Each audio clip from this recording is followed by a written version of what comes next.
আমাদের মাইক্রো ড্রাইভারের লাইসেন্স নাই দেখে তাকে তাকে আর কি 10 মিনিটের জন্য ট্রাফিকের দায়িত্ব দেওয়া হয়েছিল।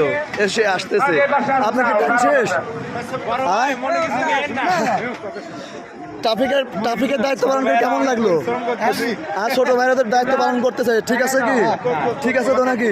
কারণ আপনি যে ইয়েটা করছেন, আমরা 14 জন যাত্রী নিয়ে যাচ্ছেন, যদি কারে একটা অ্যাক্সিডেন্ট হইতো আল্লাহ না করুক, তখন আপনারা খুঁজে কেউ পাইতো না। তাদের শাস্তিটা ঠিক আছে। এরপর থেকে আপনি লাইসেন্স নিয়ে আসবেন তো,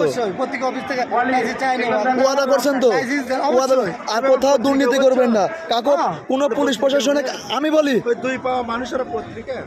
আপনার আজকের পর থেকে আপনি কোথাও পুলিশকে ঘুষ দেবেন না তো। কারণ এতদিন ঘুষ দিয়ে আসছেন, মনে করছেন আজকেও ঘুষ দিলে তো আমি পার পেয়ে যাবো। আজকে কিন্তু স্টুডেন্টরা ধরছে, ওরা যাই হোক আজকে যেমন ধরছে, এরপর থেকে লাইসেন্স বিহীন আর আসবেন না।